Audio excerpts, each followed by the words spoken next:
Hola, buenas tardes a todos. Bienvenidos al apartado 5 de la primera unidad.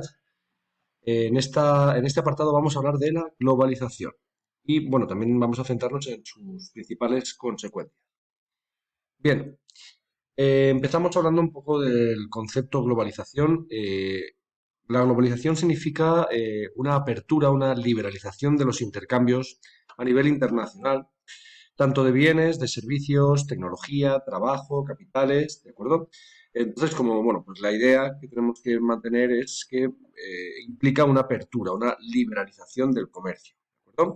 Y esto, bueno, pues tiene unas consecuencias, tiene muchas consecuencias, entre ellas, pues he querido destacar estas, ¿vale? En primer lugar, el crecimiento del comercio, el incremento de ese comercio, ya que pasamos de producir una serie de bienes y servicios a nivel regional a producirlos a nivel internacional. Esto produce un crecimiento del comercio, se expande el comercio y, por lo tanto, también se produce un incremento de la producción. Tenemos que producir más, ya que nuestra clientela ha aumentado. Ya no estamos vendiendo solamente en nuestro país, estamos vendiendo a todo el mundo. Por lo tanto, tenemos que incrementar la producción. Eso es lo que ha producido la globalización. También ha producido una mayor integración de la economía mundial.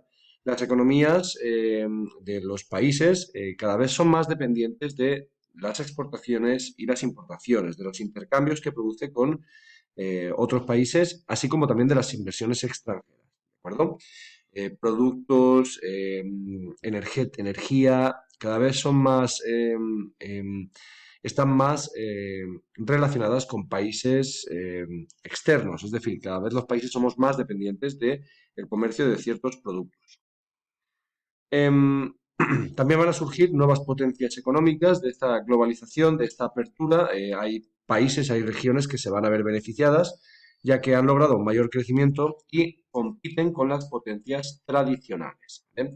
Estamos hablando de pues, potencias que se han beneficiado de esa liberalización comercial, como por ejemplo pues, China, India, y que compiten hoy en día con las potencias tradicionales que son Estados Unidos, la zona de la Unión Europea, Japón, etcétera.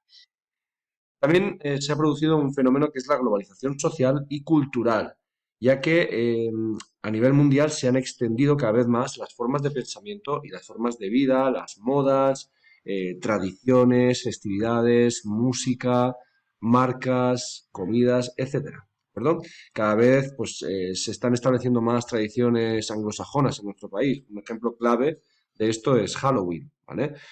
Halloween antes no se celebraba tanto, o se celebraba de otra manera, pero ahora tiene una connotación más festiva, eh, más parecido a lo que se celebra en Estados Unidos. ¿De acuerdo? Bueno, una vez visto esto, vamos a hablar de la liberalización de los intercambios, ¿no? La globalización significa liberalizar, realizar una apertura del comercio a nivel internacional. Para que esto se produzca, es necesario que se eliminen algunos obstáculos, algunas barreras que los países tradicionalmente han impuesto para poder evitar la entrada de productos extranjeros. Estos obstáculos, estas barreras, se han puesto básicamente con el objetivo de limitar la entrada de productos extranjeros y para que en el país se consuman productos nacionales. Sin embargo, con esta globalización, esto no casa bien con la globalización. ¿Cuáles son estas limitaciones que han establecido? Bueno, pues en primer lugar, los aranceles. Un arancel es un impuesto sobre las importaciones, es decir, sobre la entrada de productos extranjeros, que lo que hacen es aumentar el precio de estos productos extranjeros, ¿de acuerdo? Los encarecen. Y por lo tanto, pues esto hace que los productos extranjeros pues, sean un bien de lujo, un bien muy menos consumido que el producto nacional, ya que son más caros. ¿De acuerdo? Otra limitación, otra barrera son las subvenciones. Un país a veces ayuda, dependiendo de la época o dependiendo de las circunstancias, del contexto económico, eh, establece una serie de ayudas a los productores de un país para vender sus productos a un precio más bajo. Esto lo que hace es que la entrada de productos extranjeros que no están subvencionados van a ser mucho más caros. ¿De acuerdo? Y los productos nacionales van a estar más baratos. Esto produce pues, que haya una competencia más fuerte entre estos dos productos. ¿De acuerdo? Por lo tanto, el consumidor lo que va a hacer es tender a comprar los productos nacionales, que vienen subvencionados. Otra barrera es la limitación de artículos de un producto que un país puede vender en otro. Es decir, pues hay limitaciones, hay ciertas normas que establecen, pues oye, se pueden vender tantos productos de este artículo en un país. Otra barrera también es las normas de calidad. Un país puede establecer una serie de normas de calidad, como los sellos que tenéis aquí, ¿no?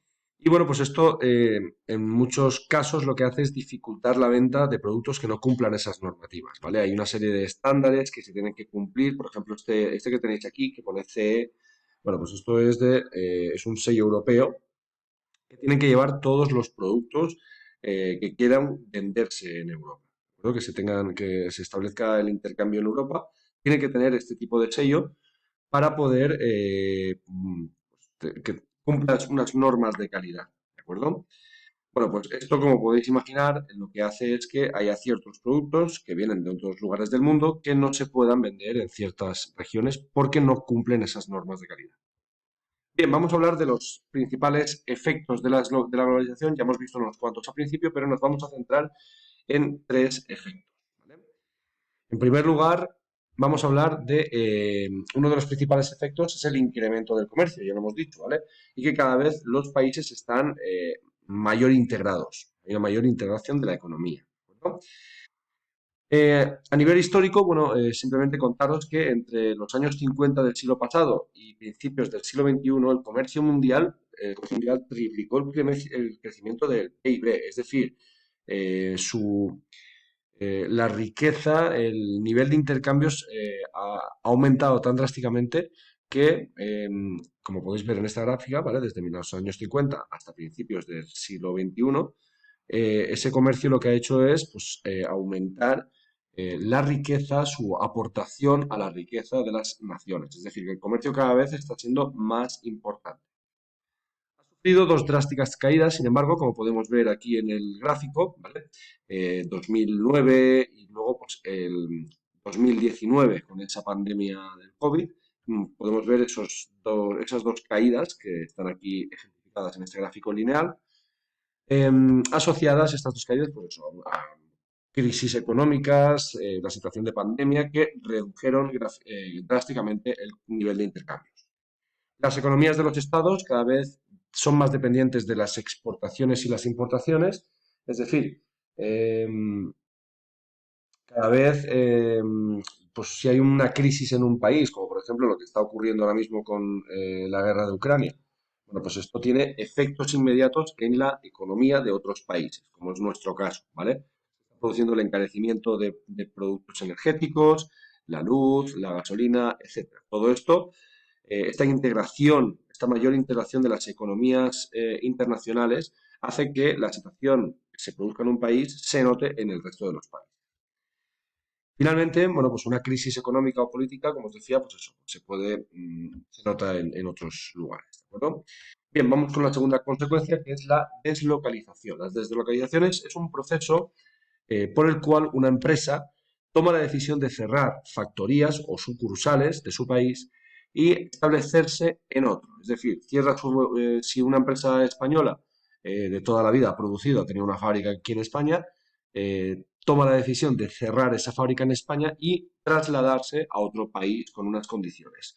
Básicamente, ¿por qué hacen esto? Bueno, pues porque las empresas lo que quieren hacer es buscar una serie de ventajas. Las principales son los costes laborales, es decir, en España pues hay que pagar unos sueldos, hay un sueldo mínimo y hablamos del derecho laboral, de los contratos, de los convenios y eso se tiene que cumplir, ¿de acuerdo? Bueno, pues algunos empresarios lo que buscan es que haya menores costes laborales y por lo tanto deciden trasladarse a otros países donde los sueldos son más bajos, hay menos, bueno, pues hay menores exigencias del cuidado ambiental.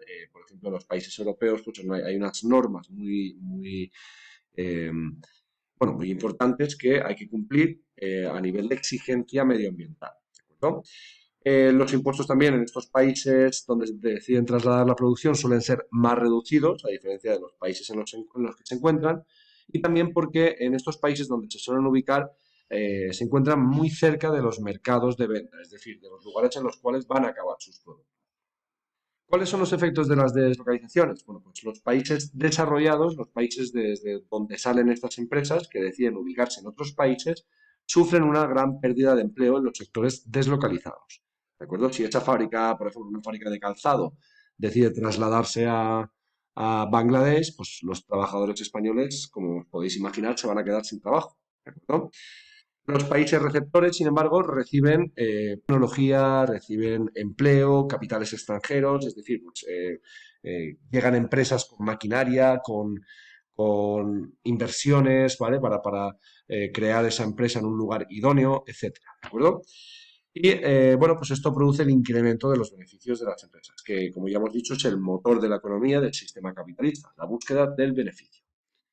Bien, vamos con la tercera consecuencia, que es el crecimiento de los países en desarrollo. Es decir, aquellos países que están tomando medidas económicas para desarrollarse, que todavía no están plenamente desarrollados, bueno, pues la globalización ha generado que esos países en desarrollo tengan unas tasas de crecimiento incluso superiores a la de los países desarrollados, principalmente debido a tres elementos.